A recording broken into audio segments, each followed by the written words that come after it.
Good morning, students. I am Mukul Sharma and I teach you non conventional machining methods. Today's topic is electrochemical machining, which in short is known as ECM. The ECM is characterized as reverse electroplating process. एक process है electroplating की। Electroplating process में क्या होता है, material deposit होता है electrode पर, ठीक है। लेकिन रिवर्स इलेक्ट्रोप्लेटिंग प्रोसेस में क्या होगा, मटेरियल रिमूव होगा इलेक्ट्रोड से। तो इस प्रोसेस में वर्क पीस से मटेरियल रिमूव होगा और वो इलेक्ट्रोलाइट के थ्रू फ्लश हो जाएगा। ये प्रोसेस ECM का ये प्रोसेस है, ये लगभग सिमिलर है EDM के। जैसा कि हमने EDM में पढ़ा था कि EDM प्रोसेस में भी क्या होता थे, दो इलेक्ट्रोड होते थे और एक वर्किंग फ्लूइड होता था जिसको हम डाइलेक्ट्रिक कहते थे। यहाँ पर जो वर्किंग फ्लूइड है उसको हम कहते हैं इलेक्ट्रोलाइट।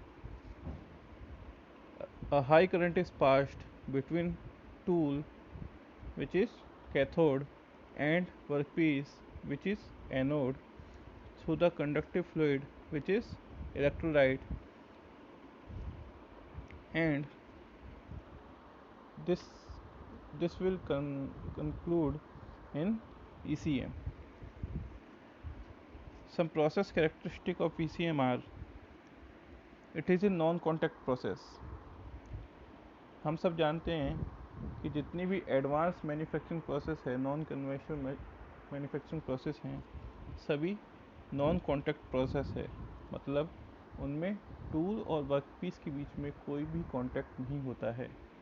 जबकि हमारे कन्वेंशनल प्रोसेस में टूल और वर्कपीस में हमेशा कांटेक्ट होता है और इसी वजह से उसमें जो टूल होता है वो वर्कपीस से ज़्यादा हार्ड होना चाहिए। यहाँ पर जो टूल होगा, ECM प्रोसेस में जो टूल होगा उसी की रेप्लिका ही वर्कपीस में एज अ कैविटी बनेगी। अगर टूल सर्कुलर है तो वर्कपीस में सर्कुलर कैविटी बनेगी, टूल अगर रेक्टेंगुलर है तो रेक्टेंगुलर कैविटी बनेगी, और टूल का अगर कोई और क्रॉस सेक्शन है तो उसी क्रॉस सेक्शन की उसकी कैविटी बनेगी। The ECM process make use of an electrolyte and high electric current to ionize and remove metal atoms, yielding a burr-free surface. इस सरफेस में किसी भी तरह की बर्र नहीं मिलती है, क्योंकि इलेक्ट्रोलाइट जो है वो लगातार उसकी डीबरिंग करती रहती है, लगातार उसको फ्लश करती रहती है, ठीक है। इसलिए जब हम इलेक्ट्रोलाइट को उसमें फ़्लो कराते हैं हमारे ECM प्रोसेस में, जो हम डायग्राम में अभी देखेंगे, तो ECM प्रोसेस में जो लगातार जो हमारा इलेक्ट्रोलाइट फ्लो होता है उसकी फ़िल्टरिंग करना ज़रूरी होता है। क्योंकि अगर बार बार वही इलेक्ट्रोलाइट फैले मूव करता रहेगा तो जो मोल्टन मटेरियल है जो उसमें इलेक्ट्रोलाइट में फ्लो हो रहा है वो वापस से ही वर्कपीस में जाकर जम जाएगा। इसलिए फ़िल्टरिंग करना ज़रूरी है इलेक्ट्रोलाइट की। Machining of an inconductive material is possible irrespective of their hardness, toughness and strength. क्योंकि ये एक नॉन कॉन्टैक्ट प्रोसेस है, इसलिए ये हर केवल ये इसलिए इसमें केवल कंडक्टिव मटेरियल की, कंडक्टिव मटेरियल क्यों ले रहे हैं हम, कंडक्टिव मटेरियल इसलिए ले रहे हैं क्योंकि इसमें करंट को फ्लो कराना होता है। करंट फ्लो होने से स्पार्क जनरेट होता है और उसकी वजह से ही मेटल रिमूव होता है। तो अगर कंडक्टिव मटेरियल नहीं होंगे तो करंट फ्लो नहीं होगा। टूल और वर्कपीस दोनों कंडक्टिव होने चाहिए, ठीक है। और इलेक्ट्रोलाइट भी इसलिए हम वही लेते हैं जो कंडक्टिव हो, जैसे सॉल्ट वाटर लेते हैं कई जगह सोडियम हाइड्रोक्साइड लेते हैं, क्योंकि ये क्या है, कंडक्टिव है, इलेक्ट्रिकली कंडक्टिव है, ठीक है। तो क्योंकि इसमें कंडक्टिव मटेरियल है इसलिए इसमें हम हार्डनेस, टफनेस और स्ट्रेंथ का हमें कोई मतलब नहीं, क्योंकि नॉन कॉन्टैक्ट प्रोसेस है। कॉन्टैक्ट प्रोसेस में हमेशा टूल की हार्डनेस ज़्यादा होनी चाहिए, ठीक है। लेकिन नॉन कॉन्टैक्ट प्रोसेस है तो उसमें टूल की हार्डनेस से हमें कोई लेना देना नहीं है, ठीक है। जो भी टूल और वर्कपीस की जो भी हार्डनेस होगी, चाहे टूल कम हार्डनेस का भी हो सकता है लेकिन कंडक्टिव होना चाहिए। ECM process is capable of machining complex cavities in high strength material, ठीक है। किसी भी तरह के मटेरियल जो कंडक्टिव हो, चाहे टंगस्टन ले लो, टंगस्टन में भी ये कैविटी बना सकती है और किसी भी तरह की कॉम्प्लेक्स कैविटी बना सकती है। जैसा मैंने बताया था कि अगर मानो किसी वर्कपीस में हमें इरेगुलर क्रॉस सेक्शन बनाने हैं, ठीक है, तो कॉन्टैक्ट प्रोसेस में ये पॉसिबल नहीं है। लेकिन ECM प्रोसेस जो कि एक नॉन कॉन्टैक्ट प्रोसेस है, उसमें ये पॉसिबल है कि हम उसमें इरेगुलर क्रॉस सेक्शन की इरेगुलर डायमीटर की क्या कहते हैं ट्यूब बना सकें। अब इसकी जो बेसिक सेटअप है वो डायग्राम में दिखाया हुआ है। इसमें क्या दिया है, इसमें जो टूल है उसको इंसुलेट किया गया है, ठीक है। टूल और वर्कपीस के बीच में थोड़ा सा गैप रखा गया है। इस गैप को बोला जाता है इंटर इलेक्ट्रोड गैप, क्योंकि वर्कपीस और टूल दोनों एक तरह से इलेक्ट्रोड की तरह काम करती हैं, ठीक है। जिसमें टूल क्या होता है, कैथोड होता है, और वर्कपीस क्या होता है, एनोड होता है, ठीक है। और इलेक्ट्रोलाइट को लगातार इसमें फ्लो कराया जाता है। इलेक्ट्रोलाइट को फ्लो कराने का प्रोसेस क्या है, एक तो डीबरिंग, उसमें से बर को रिमूव करने के लिए, दूसरा करंट को फ्लो कराने के लिए। करंट को फ्लो कराने के लिए भी हमें इस जो इंटर इलेक्ट्रोड गैप में हमेशा इलेक्ट्रोलाइट भरा रखना पड़ता है।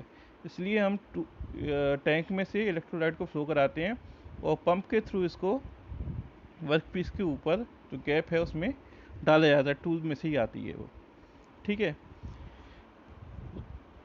वर्कपीस और टूल को एक DC पावर से जोड़ा जाता है और उसके अलावा उसको इंसुलेट किया जाता है। इंसुलेट इसलिए किया गया है वर्कपीस और टूल को पूरे सिस्टम से, कि अगर वर्कपीस और टूल हमारे इंसुलेट नहीं होंगे तो करंट का लीकेज हो सकता है, यानी कि शॉर्ट सर्किटिंग हो सकती है। So to remove short circuiting of current we have to insulate our tool and workpiece from the system. उसके अलावा जो इलेक्ट्रोलाइट है वो मैंने बताया आपको किसी भी तरह का कंडक्टिंग फ्लूइड हो सकता है, जैसे साल्ट वाटर ले लिया हमने, NaOH ले लिया, ठीक है। इसी तरह के कुछ भी हम इसमें जो कंडक्टिंग फ्लूइड है और नॉन कोरोसिव है, यानी कि जो मेटल के हिसाब से जो नॉन कोरोसिव होंगे उनको हम यूज़ करेंगे। साथ के साथ इलेक्ट्रोलाइट टॉक्सिक भी नहीं होना चाहिए और इस तरह के फ्यूम्स भी नहीं उठने चाहिए जो हमारे एनवायरनमेंट को पॉल्यूट करें, ठीक है। तो इलेक्ट्रोलाइट जो इसमें यूज़ किया जाएगा वो उसकी प्रॉपर्टी क्या होगी, नॉन टॉक्सिक होना चाहिए, करंट फ्लो कराना चाहिए, नॉन कोरोसिव होना चाहिए, ठीक है, और उसके अलावा एनवायरनमेंट को पॉल्यूट करना नहीं चाहिए, ठीक है। और क्या दिया हुआ है इसमें और बताया गया है,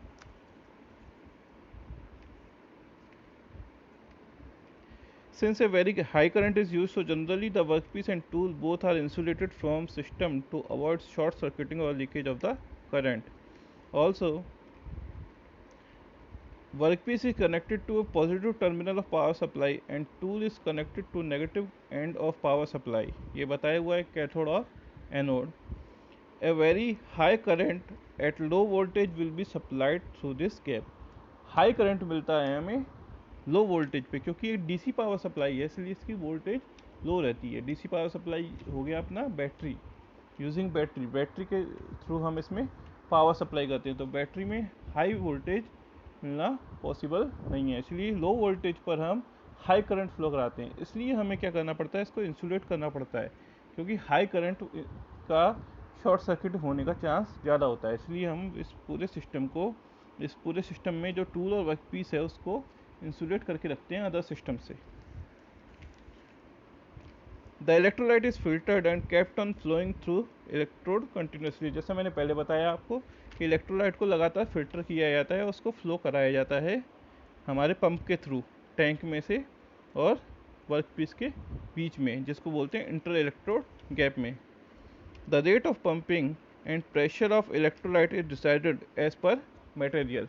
तो क्या पंपिंग रेट होगी और क्या उसकी प्रेशर होगा, ये एज पर मटेरियल। अगर मटेरियल सॉफ्ट है तो कम होगा, मटेरियल हार्ड है तो ज़्यादा होगा, और नॉन कोरोसिव होना चाहिए। ठीक है, तो ये हमारा एक बेसिक इंट्रोडक्शन था ECM प्रोसेस का, जो एग्ज़ाम पॉइंट ऑफ व्यू से ज़रूरी है।